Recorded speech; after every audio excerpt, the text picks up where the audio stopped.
So we'll get started then. My name is Dan Raven-Ellison. I'm a geographer, a former geography teacher, and I started the Slow Ways Initiative just over a year ago now, really, where lots of us sort of got together and started creating these routes to connect up towns and cities across Great Britain. And in this particular webinar, I'm going to be focusing in on how you can get involved as a representative of a group is getting involved. So you might be an arts group or a sports group or a youth group or a local area group or a walking group or a running group, whatever kind of group you are. You can get involved.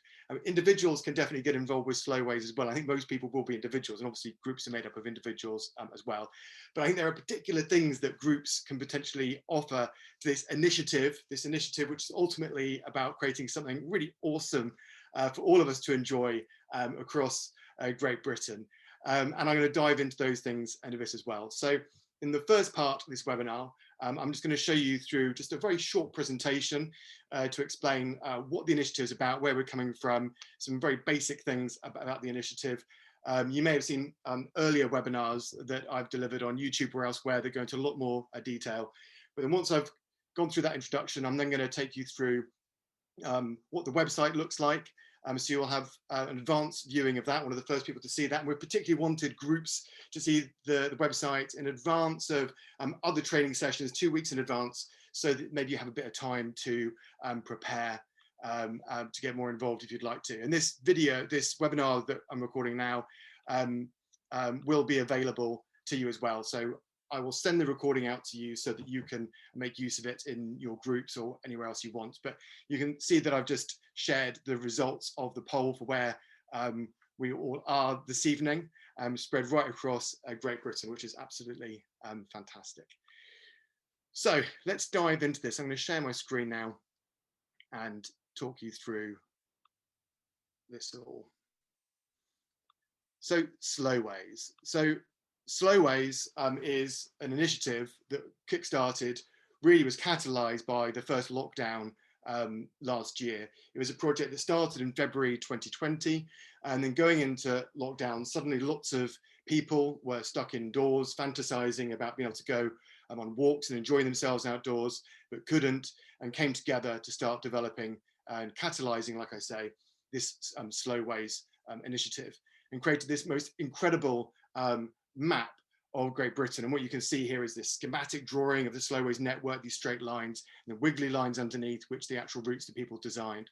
And this was created by about 700 volunteers in a single month, volunteering about a year's worth of time during that month, which I think is amazing, creating 100,000 kilometers of routes, which is roughly the distance of going around the equator 2.5 times.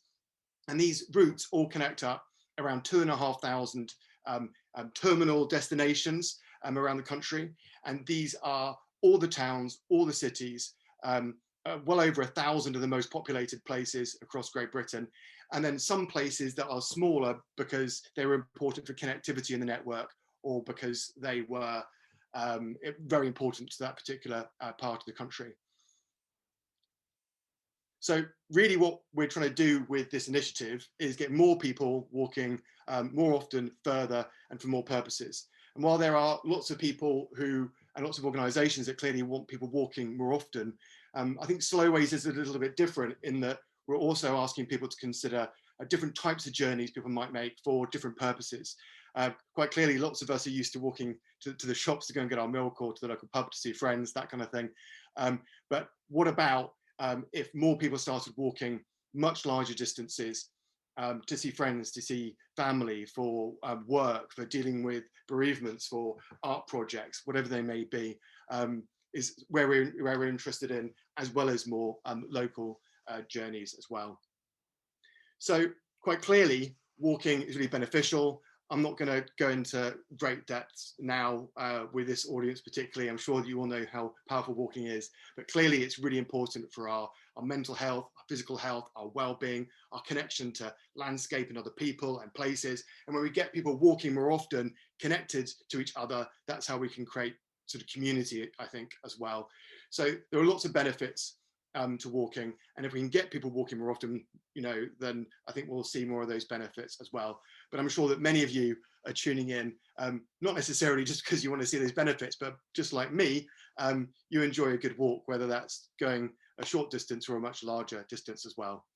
So phase one of the project in 2020 was really about creating a first draft and a provocation. This map that I've shared with you that is so extraordinary, so large, so connected, that it would inspire lots of people to get involved.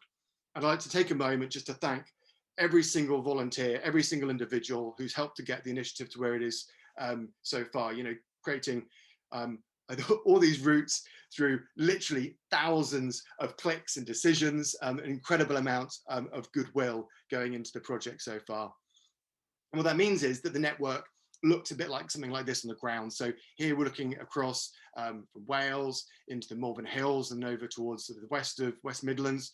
And you can see how the way that the network is arranged and carefully curated around this geometric network, where we create these triangular shapes between neighbouring settlements, makes it easier for the human eye to imagine, see, plan, and share journeys. So what Slowways is doing is it's kind of looking at these 200,000 odd kilometres of public rights of way in the country that are already there and curating them into a network. It makes it easier for people to imagine going on journeys to neighbouring places or more distant places. And it's based on this geometric network, which you can see here, showing how dense it is in terms of connecting up different parts of Scotland.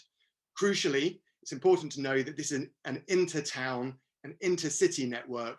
It's not really designed for getting around inside towns and cities. But when you look at Edinburgh and Glasgow there, you can see there are lots of destinations, lots of nodes in those places, nevertheless.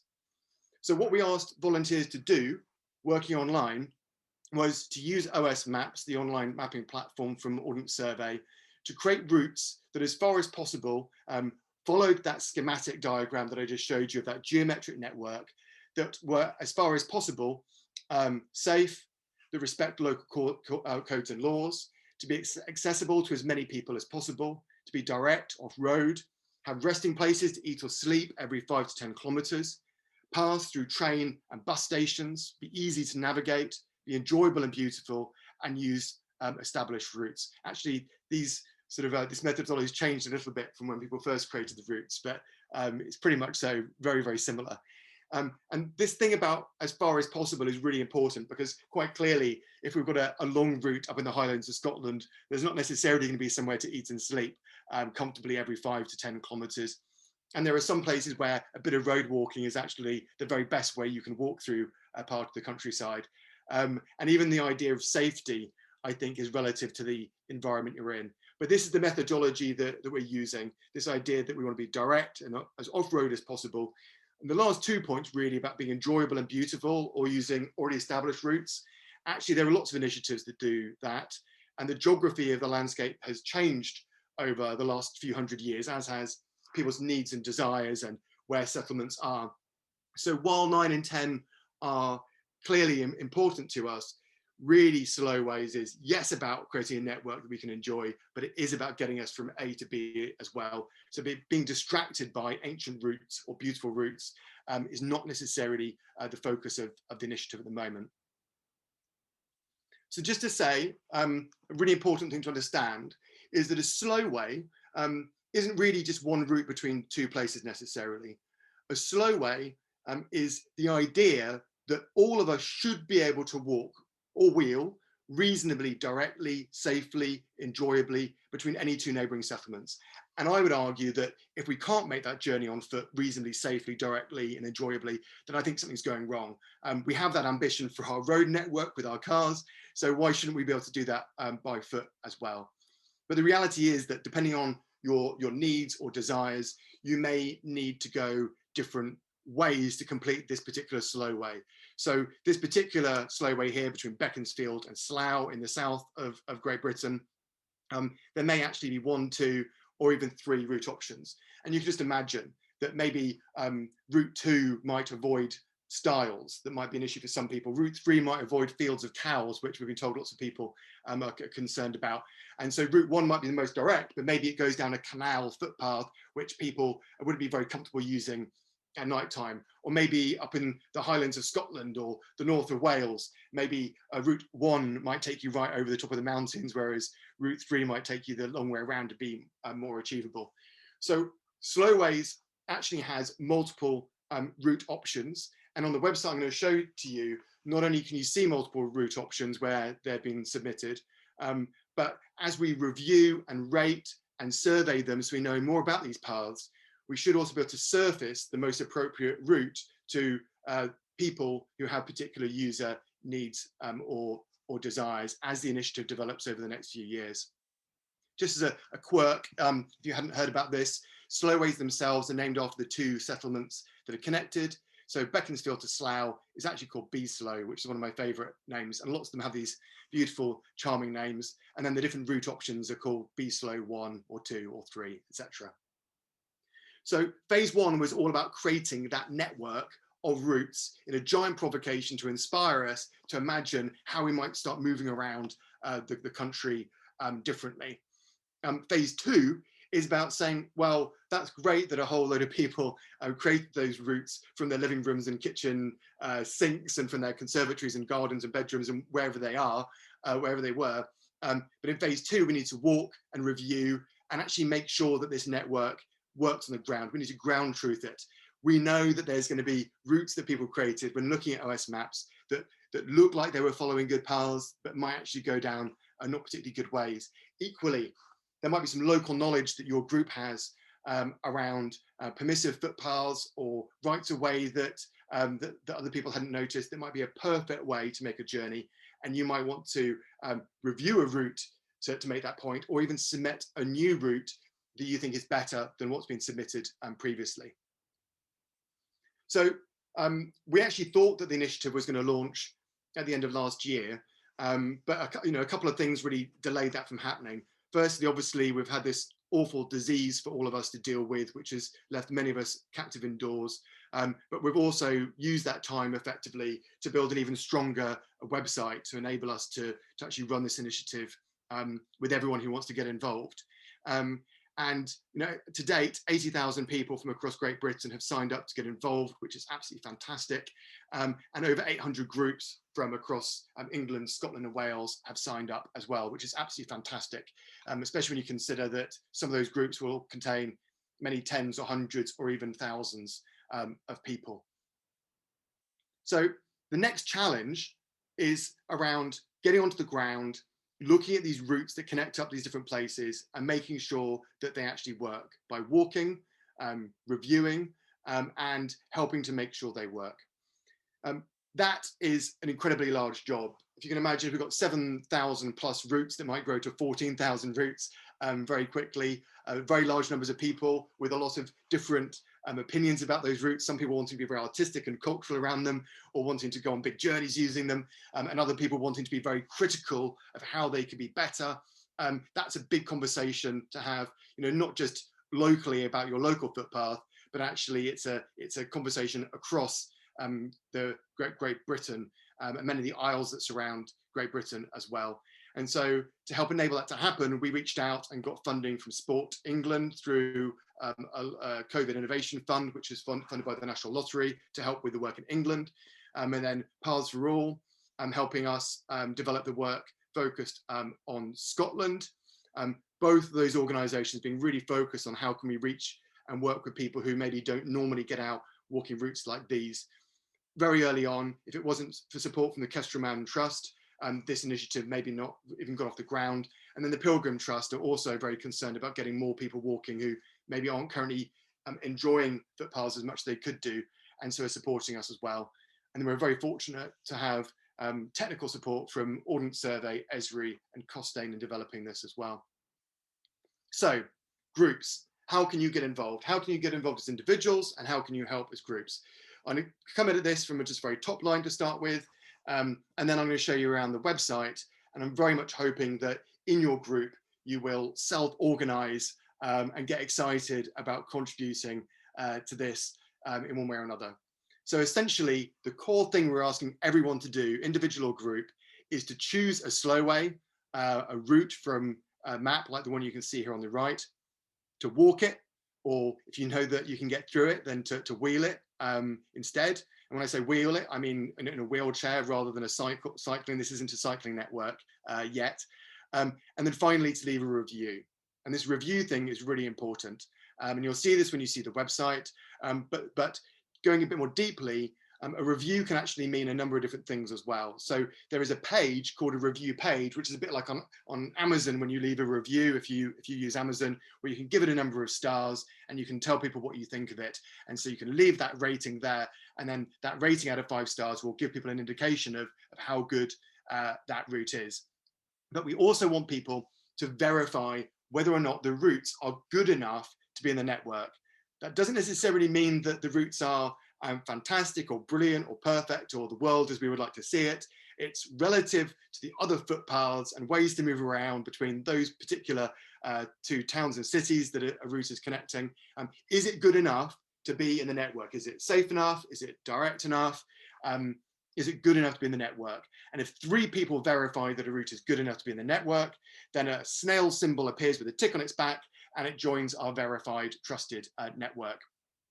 For those people who want to go deeper with us and spend more time on this, and what I mean by that is walking maybe for 30%, 10 to 30% longer, and spending maybe 10 to 20 minutes at home afterwards and completing some training that takes about half an hour, then you can do a survey. And these surveys are really, really valuable to us.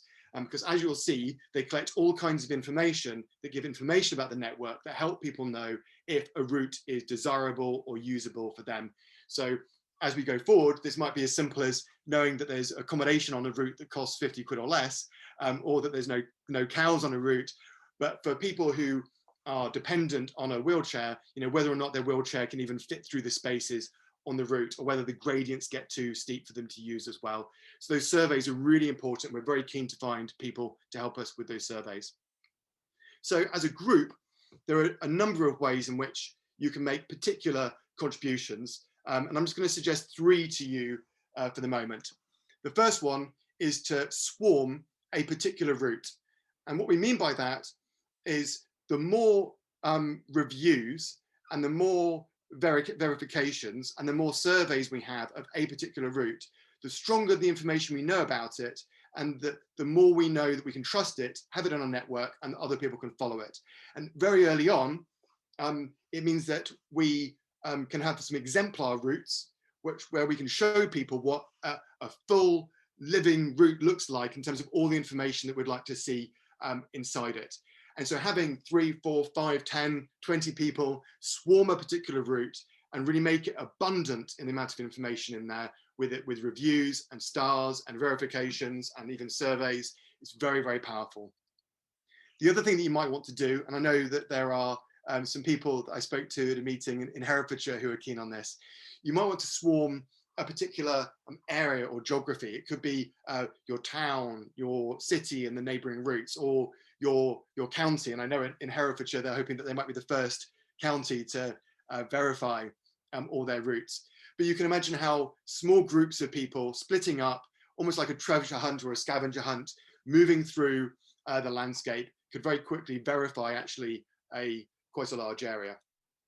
Finally, we're really keen for groups to discuss this idea, the Slowways idea, what it might mean for you, your group, your area, your reason for wanting to use the Slowways, whatever that purpose might be. Might you be a walking art project, or a running initiative, or being about disabled access, or being an award like the John Muir Award or the Duke of Edinburgh Award, whether you're thinking about going on a long distance journey or raising money for charity and you want to inspire others, whether you're thinking about doing an initiative, thinking about how Slowways might look in the landscape or through cartography. I don't know what the things might be, but it's very interesting when you start getting people together, exploring ideas, having discussions, and we're really keen for those to happen, but also for us to learn about some of the ideas that different groups are having as well. So swarm, discuss. Please think about swarming a route that you can find, swarming an area, but also discussing ideas about how this can be developed as well. Slowways is a common project. It's an initiative for all of us. it's not something that's going to just be done in a week. While we want to get a lot done quite quickly for the sheer fun of it, this is a long-term project, a multi-year project that's slow burn, and seeing how all this develops is going to be absolutely fascinating. So just to say, before I jump into the website, a couple of key things, and then I'll leave this presentation. Firstly, obviously, in terms of COVID-19, things are happening at different paces in England, Scotland, Wales, and then as we unfold, there'll be different situations in different parts of the country as well, not just in terms of legally what we're allowed to do, but in terms of what's culturally and socially appropriate for different parts of the island as well, the islands as well. So we recommend taking a look at the Ramblers website, who are updating information about what people can do in terms of walking and walking groups outside. It may well be that even though we are releasing and soft launching the website in the next couple of weeks, that you might want to choose to hold back for personal reasons, or because that's better for your group. That's completely fine. This is not a race. Like I say, this is a long-term slow burn project. It's not going anywhere. So key dates, we're going to soft launch on 23rd of May to as April to the 3rd of May. We're calling it a soft launch because, we've built this website, we've created a network, and we know there's lots of things about it that may not be quite right, and we're still sort of developing it as we go. When it comes out, please come at it in the spirit of the fact that we're not Google or Amazon or British Telecom or something. We're a small community interest company that's been set up to help look after this particular initiative. So please see it in that spirit. But then we'll have some 7 p.m. webinars during that week, which go for deeper dives into a number of areas. You will not need, I don't think, to see the introduction or how to use the website again. That we covered off, but you may well want to come to the webinar about how to survey a route. We know that some people think that it'd be useful to see these before the week, but actually we want people during the soft launch week to instantly be able to get their hands on the website and start playing with it, which is why we've done it like that. So I'm taking you through the presentation for this evening. And now I'm going to take you on a walk through the website. And you're one of the very first people to see this, other than some of the core people involved in the initiative, especially Darren Moore, who is the brains really, who has pulled all this together in terms of the development and the coding to make it happen. Jack Shepherd is an incredible designer who has helped to sort of visualize it all. And there's been a team sort of buzzing around this to make it work. So, I hope that you think that it looks good and suits purpose. It's also, I should say very quickly as well, under the guidance of Rob Bushby, being through our sounding board, which is a group of 10 plus people who come from across Great Britain, who come from a range of perspectives, abilities, interests and backgrounds, who have helped to shape our thinking as well. So when you land on the website, it invites you to question where you want to go, and down the page it explains what the initiative is all about. And then you're kind of invited to type in a place. I could actually just click off this box and start just playing instantly with the network here. I'm just going to switch the different maps around. I can also switch on the routes underneath here. So they're going to come up now, these green routes. And so what you can see here is the purple lines are the structure of the network, what we call the slowways. And then we have the green lines, which are the actual routes themselves. And what I'm going to do is I'm just going to go back into the landing page here. And I'm going to put in a search for where it is that I would like to go. And I'm going to put in Ripley. And you can see that Ripley comes up on the map here. And again, I've got options if I want to sort of see the different parts of the network. But I'm going to click on Ripley in Derbyshire so that the actual place location comes up now. So here are all the different slowways coming out of Ripley. And if I come down the page, it tells us the location where the routes start and end. And then if there had been a survey done for this place, it would actually be listing facilities you can expect to find in Ripley, things like accommodation for less than 50 quid, or if there's disabled access toilets or that kind of thing. And then down the page, it then shows us the different routes that are coming off Ripley here. And actually, if I click on this slow line here, going from Wirksworth to Ripley and click View Slowway, you can then see that it comes up with 2 routes for this particular journey. We're at 1, so Wirksworth to Ripley 1, and then 2 just here. And so you can imagine in the future what people will be able to do is look at this and make a judgment about which route they would like to follow based on things like the distance of the route, the ascent and descent. But you can also see here that there are 2 grades. The numerical grade 1 goes from 1 to 5, and it's basically a description of the quality of the actual path service itself, even if it's just a very short distance, so that someone who's pushing a pram, or is in a scooter or an off-road scooter, or is in a wheelchair, or doesn't want to get their feet wet, can make a judgment about whether or not that route might be appropriate for them. 1 means that it's a solid, clean, firm path, whereas 5, for example, essentially means that you might need to do a bit of rock climbing or swimming through some bog or something.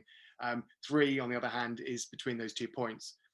We're developing a grading system also going from A through to E, which essentially will express the nature of a route in terms of the narrowest point of the path, the steepest gradient, but also whether there's any barriers on the route as well.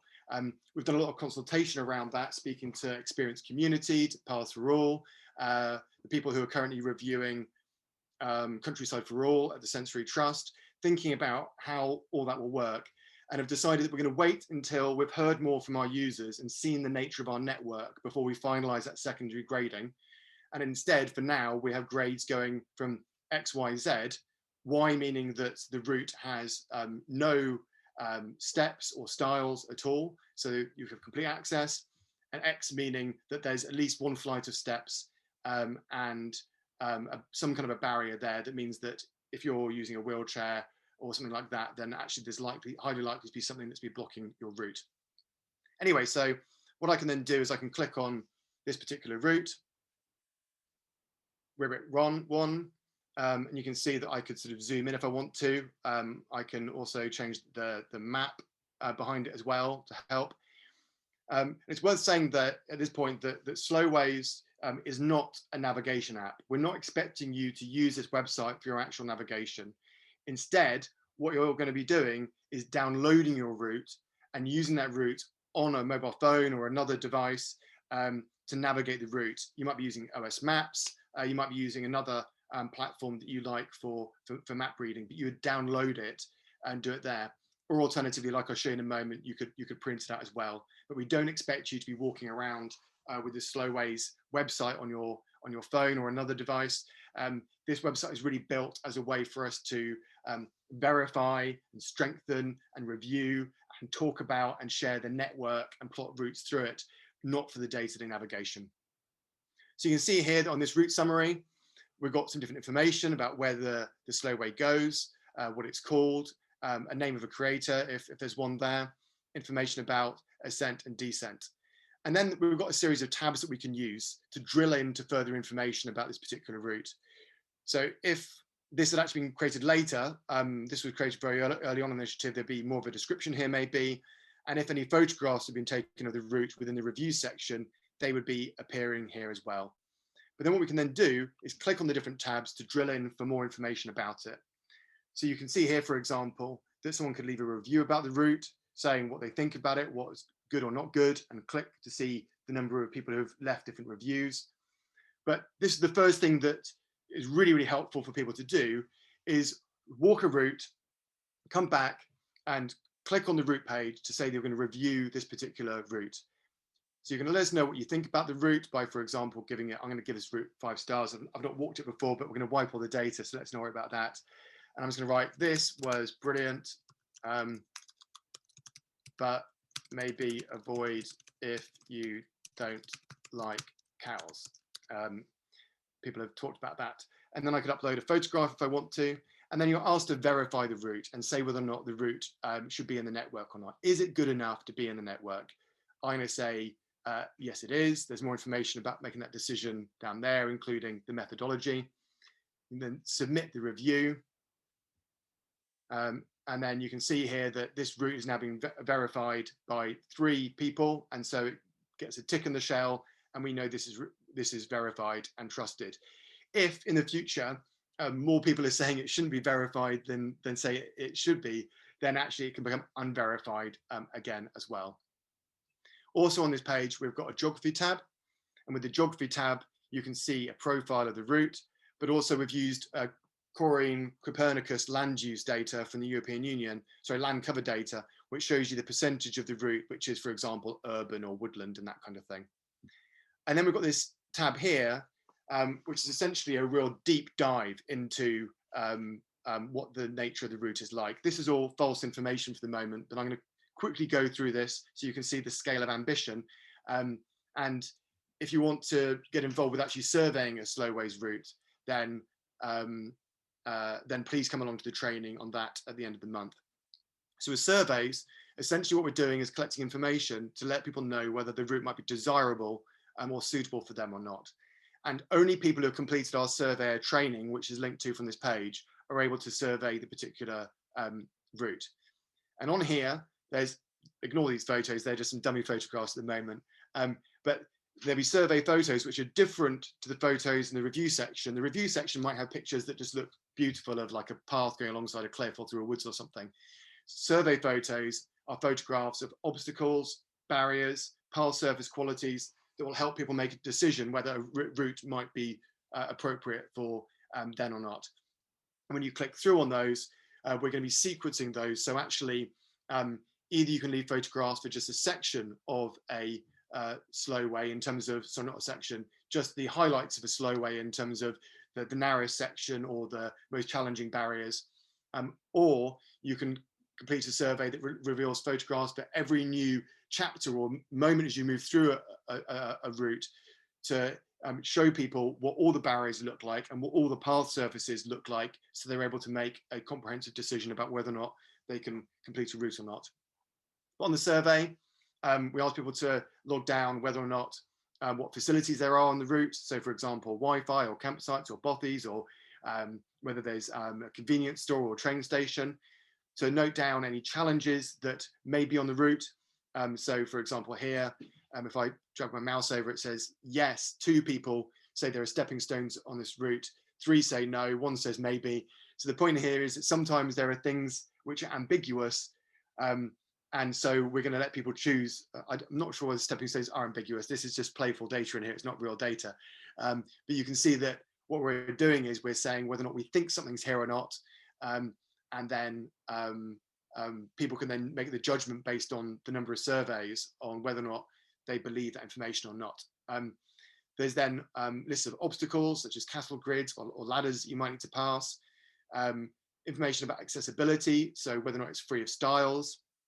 Measurements, if not all surveyors will do this, some surveyors will just leave photographs, but some people will want to go further and leave measurements of things like the gradient on a path, going from one direction or the other, measurements of camber, but also measurements of the narrowest point of the path, whether that's the narrowest gate or whether it's the narrowest section of path for people who are using equipment to get down that particular route.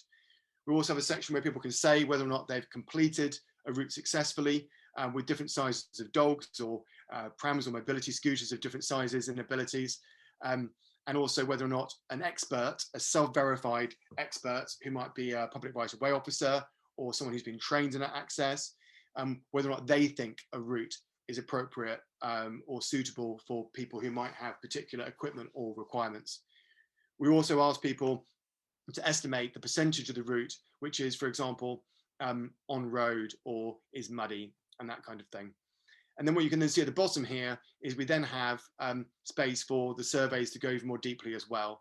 So you can imagine that a number of people may have completed the surveys for this route. We take the averages for our scores above, but you can then read a survey and drill into it to essentially see what an individual person has decided and what their descriptions about that particular route. So you can see here that what we're doing for any one route is helping people build up a picture of whether or not it's appropriate for them or not through a mixture of grades, distances, surveys, the geography, and reviews as well. And then also on this page, we have some other functionality as well, which I'll show you in a moment. I'll show you Waylist in a moment. But if I click on more options, this gives you some options for how you might want to interact with the route. So for example, I might want to save it to my account, and we'll see that in a moment, I think. Or I might choose to survey this route, which will take me to the survey tab. I might want to suggest a better route, which is where you can then actually upload an alternative way for completing this particular slow way. And then there's a cool thing here called Print Ink Atlas, where essentially it'll take you off to a website elsewhere where you can print out the route if that's better for you. So I just want to show you now one final thing, which I hope that you'll like the look of. We've developed a tool which is very much still in progress, and it will be for some time. Ideally, we would have the technological ability, we're not just there just yet, to say you're in Slough and you want to get to Inverness, and you put in Slough and you put in Inverness, and then just like on Google or Bing or whatever, it would then route you to get from A to B. We're not there just yet, and actually we'll be in best place to do that once all the routes are actually verified. In the meantime, we've got something else though, which I absolutely love as someone who loves walking and playing with maps, and it's our journey planner. So essentially on our journey planner, what we have is a space where you can see all the routes that are in the network. And then what we're able to do is then click on a route. And this is from Glossop to Upper Derwent Visitor Centre. And I can choose to create what we call a waylist. Now, a waylist is like a playlist or a mixtape. It's a list of routes that you can put together in a collection that might be a random collection, but you can also put them together into a journey. So on here, I might call this particular waylist, let's call it Glossop.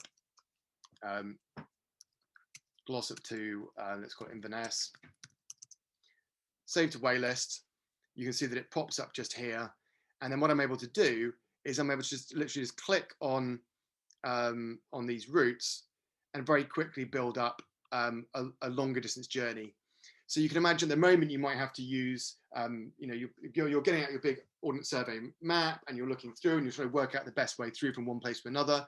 But how beautiful would it be if we were able to go on journeys to neighbouring settlements or go on longer distance journeys from John O'Groats to Land's End or Swansea to Great Yarmouth or wherever it might be, following trusted routes, very quickly building something up like this. And I think that if in the future with slowways, we have the intelligence of also knowing that you might want to miss out paths where there's some road walking that you really would want to avoid, or you want to miss out those cows, or you want to keep your accommodation costs to less than 50 quid, then that would be very powerful. But if I just go over now to my waylists, you can see here's this Wirrip journey, which I saved for the route before. There's this Glossop to Inverness route, which waylist, which I just started to create. And then earlier on, I spent literally just 5 minutes creating this sea to sea walk, which is made up of 20 slowways routes. It's 250 kilometers, 155 miles. And if I click on sea to sea walk,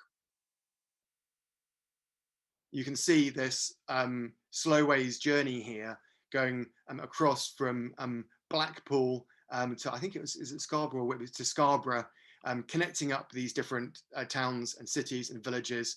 So you can imagine, in each of these towns and cities and villages, there's going to be places where people can stay, where they can sleep for the night. And so you begin to imagine the thousands of different types of journeys people might want to make, because I don't know, they're at university and they need to get home, or they've lost their job and they need to get home somewhere else, or maybe they're dealing with a bereavement and want to just walk that off and need to do that in an affordable and trusted way. Maybe it's a challenge event and people are just trying to raise money for Cancer Research UK or something. Very quickly being able to build up these kinds of journeys. This is looking at a little bit sort of basic at the moment, but you can see here that I could choose to make my waylist public and share that using this URL here. And then here are all the routes that make up that wider slowway network as well. So what you can see here then is a website that we've built that's equipped essentially primarily in this next phase for us to have a national conversation about the nature of these slowways routes. Which ones are good enough, which ones aren't good enough, where do we need to have new ones, where is the landscape not good enough, and maybe even new paths are needed. And then once we get through this phase, which is all about choosing and walking or wheeling, and then reviewing and surveying these routes, then there's a very exciting phase, I think, about how this could transform how many people think about moving around the country. So I'm going to stop sharing my screen now, and I'm going to look to the Q&A. So if you have any questions, if you'd like to put them into Q&A, and I'm just going to take a sip of water because I'm a little bit parched after 44 minutes of talking very enthusiastically at you. So, questions. Mike says, how does Slowways interact with OpenStreetMaps? So on the very basic level, you can use an OpenStreetMap base layer and you can see all the routes on top of OpenStreetMaps. And if you click print, then at the moment the printing comes out onto OpenStreetMaps as well. We would love for the Slowways routes, once they are trusted and validated, to go into things like OpenStreetMaps or onto OS Maps as well. It'd be fantastic if these were on OS Maps. Ben says, how do we register to do the surveys? So you will receive an email before we launch explaining exactly how to do all these things. But essentially, when you log in, you can go to any of the route pages. It will say, would you like to leave a survey? And if you have not done the survey training, it will prompt you to do the survey training. It will take you 20 minutes to half an hour to go through that training, but essentially we want you to understand what they're all about. But you'll see how to do that. Brett says, Slowways will alter depending on the weather. Does this mean the surveys are needed during a wide variety of weather? It's a really, really good question. What we're asking people to do is that the survey is based on the land as you experience it at the time, right? So it's as you experience it and not making any assumptions in terms of your yes, no answer questions to the landscape and your grading of the path surface. In your description, however, you can in there say, you know, I've got local knowledge. I know that this place gets like crazy muddy, and then people can read that.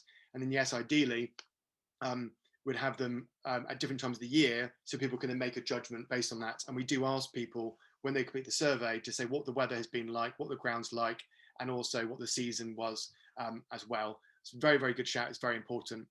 John says, if we find that a route can be improved by taking a different path, how do we suggest a change? So on every single route page, it says, would you like to suggest a better route?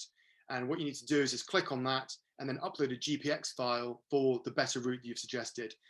We want to avoid route clutter. So we don't want to have like lots of different route options just for the sake of it. Any new route should be, you know, substantially beneficial on top of the route that's there at the moment.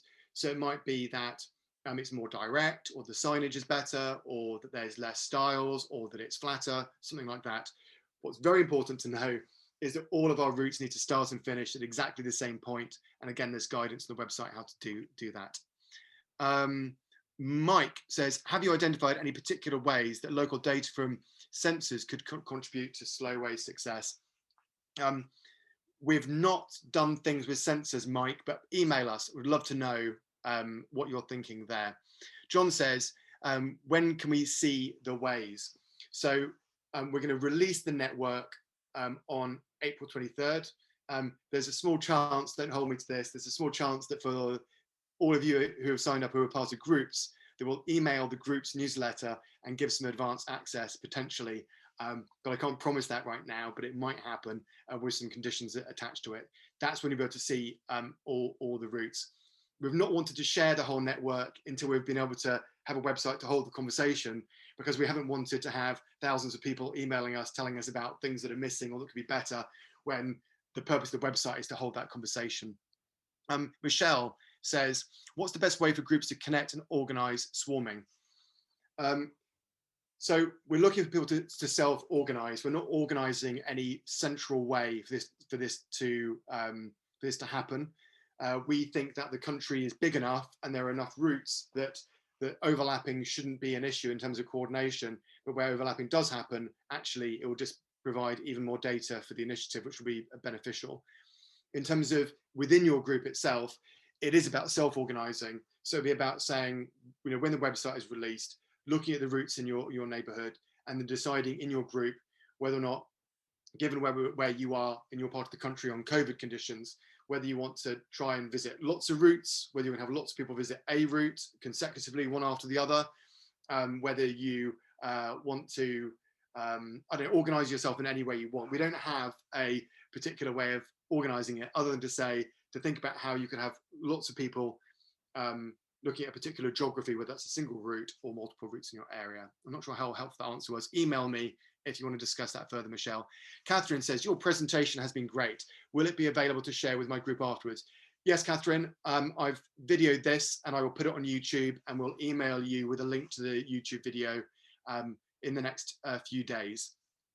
Nick, thank you very much, Catherine. Nick says, will these webinars be available in the future to introduce others to the Slowways project? Yes, this one will, and all 3 webinars that are filmed during our soft launch week will also be available online as well, and we'll send out an email which links to all those videos as well. Like I say, launch week, don't worry about that too much. What's more important is summer, launch year, launch next 5 years, I think. David says, can we find out other groups in our area so we can check that we share the same routes and do not miss any? Like I say, we are not centrally trying to coordinate that. We're going to be far more organic about it. But if you have ways to connect with other people that are doing similar work in your neighborhood, that'd be great. But I just go back to the idea that actually the more overlap we have in some places, the better, because we want to have that rich data set in places. Having said that, after a certain number of weeks, we will share with people the places where routes have not been checked at all and where we need to fill in the gaps. Karen says, how does the route naming work? If I walk from Bolton to Chorley, is it Bolcho? And if I walk from Chorley to Bolton, is it Chobol? Great question. The route names normally take the first 3 letters, the 2 words that are of the names of places that are being connected, but they're always arranged from west to east. So I'm not sure which way around Bolton and Chorley are in terms of west to east, but Beaconsfield to Slough, for example, the B from Beaconsfield is to the west of Slough. So it's Beeslow, so it's west to east. So you can kind of use it to navigate a little bit if you really needed to. There are some places where we've had to use 4 letters or even 5 letters from a place name. For example, there are lots of places in Wales that would always be called like Aber, this kind of thing. So we've had to add letters to make the Slowways names unique. And in some cases, we had a whole load of people volunteer. Thank you for your help with this. We had lots of rude Slowway names that needed to be removed from the network. There's a few fun ones in there still, but some were so rude we felt we had to extend them. So there's probably a game to be had in terms of trying to find those words if you wanted to. Sue says, do you need to be a member of a group to be able to survey routes? No, definitely not. Individuals can survey routes. You can survey them on your own.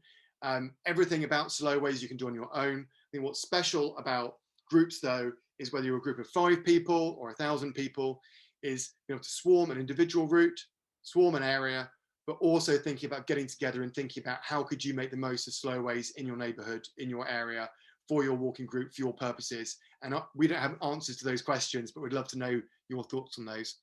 Daniel says, is there a way to flag major issues on reviewed routes? Yes, I should have shown that to you.